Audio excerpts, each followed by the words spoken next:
Magandang umaga, Joy Nostalge. Nandito tayo ngayon sa Pasinaya Homes, Bulacan. Samahan niyo akong alamin ang kwento ni Ate Jeline bilang miyembro ng isa sa mga local community foundations dito sa Pasinaya Homes, ang Ugnay.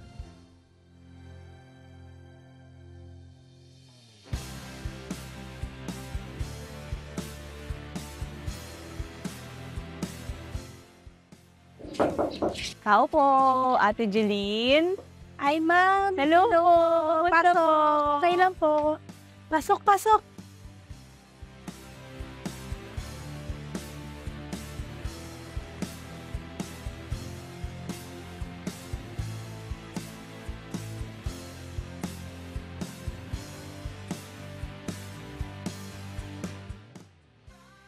So, ayun po, Ate Jeline. Bilang panimula po ay magpakilala po muna kami. Ako po si Jeline Pilarde, isang homeowners po dito sa Pasinaya Homes, Bulacan. So, may bahay, 4 ang anak. Ikwento niyo po sa amin kung paano po kayo napunta dito sa Pasinaya and gaano na po kayo katagal dito. Bali, nung time na nandun pa lang kami sa Quezon City, sa Sauyo, naghahanap na talaga kami ng bahay. Yung mga kapitbahay ko sa Sauyo, may mga bahay na sila sa Naik, which is Pasinaya din.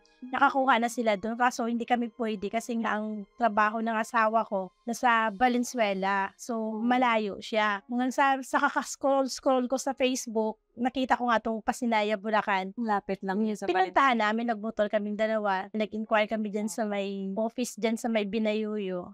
Yun, tanong-tanong kami, ganyan. Tapos nagustuhan namin, ang maganda kasi dito, walang equity, walang down payment. So, kinarab namin. So, ngayon po, ano naman pong naging role nyo dito sa Pasinaya community?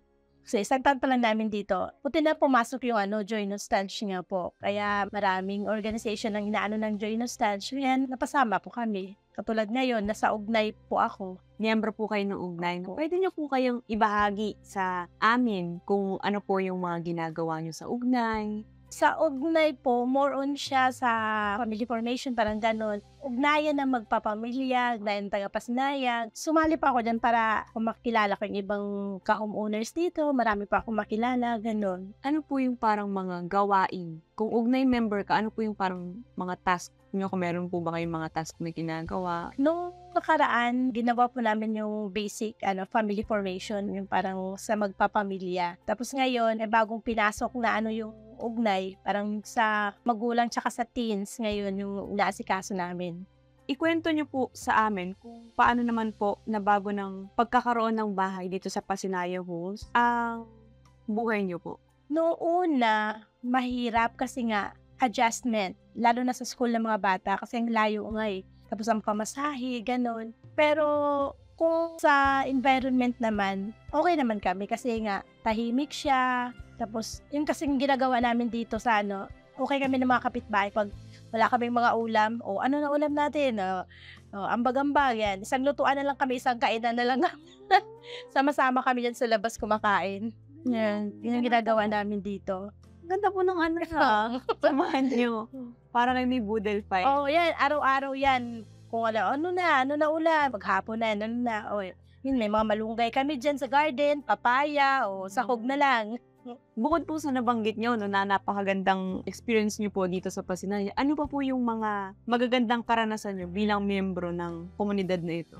Napasama ko sa organization, nakakakilala ako ng ibang tao, may mga meetings, seminars, nakaka-attend kami. Marami kami natututunan.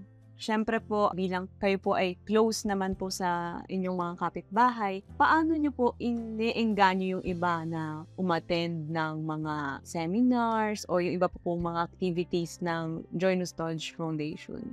Sa experience po kasi namin na, as in member din kasi ako ng SPPC, sa church pa lang, sa chapel, marami kaming grupo doon. So, minsan kasi, yung ginagawa namin doon, halimbawa pag Holy Week, nag-aalay ka po kami, so nagbabahay-bahay kami. Tapos, pag may mga pinapasok naman yung Joy Nostalgia ng mga seminar, alam na namin kung sino yung mga pinupuntahan namin. Marami na kami nakikilalang tao na connect na lang, Facebook na lang, invite. Bale, parang dalawa pong purpose yung ginagawa ninyo. So ngayon po, dumako naman tayo pagdating sa values kasi syempre ang pagiging volunteer nasa puso po yan. So para po sa inyo, ano po yung kahulugan ng happiness? Happiness. Ako kasi simple lang akong tao. Opo. Hindi naman kami maluwag. Ang sa amin lang yung okay kaming lahat, nagkakasundo. Sige lang, go on lang sa buhay. May pera man o wala, sige, kain pa rin kami sa labas, hindi kami nagpapa-apekto, kain pa rin kami, yan. Magsasama-sama pa rin kami, ganon. Dito naman sa bahay, masaya naman kami ng mga anak ko kasi parang magbabarkada lang naman kami. Masaya lang talaga kami pag okay ang environment, okay ang lahat, yung walang problema. Basta kontento kayo, Opo, masaya kayo. So, paano niyo po naipapamalas ang kaligayahan na ito, yung pagiging masaya niyo po sa pamilya niyo, sa organization, and sa community? Share lang. Kung anong meron ka, i-share mo lang sa kanila. Kung wala ka naman, hindi naman nakakayang o ano na tayo, ganyan-ganyan. Usap-usap lang, magkakasundo, happy-happy lang. So, ngayon po, pwede po ba kayong magbigay ng message sa Joy Nostalgia po? Sa Joy Nostalgia po naman, thank you dahil sa mga pinasok niyong programa sa amin, nakasama ako, marami akong natutunan, at marami akong nakikilalang iba't ibang tao. Thank you po. Maraming salamat po, Ate Jeline. Sa episode na ito ng Pasinayan ng Dangal, ating natutunan kay Ate Jeline na ang happiness ay makakamtan sa pagiging kontento sa kung anong meron ka. Kaya ngayong 2024, let us start counting the things we can appreciate. Muli, ako po si Dorothy Nicole Climaco ng Joy Nostalgia Foundation.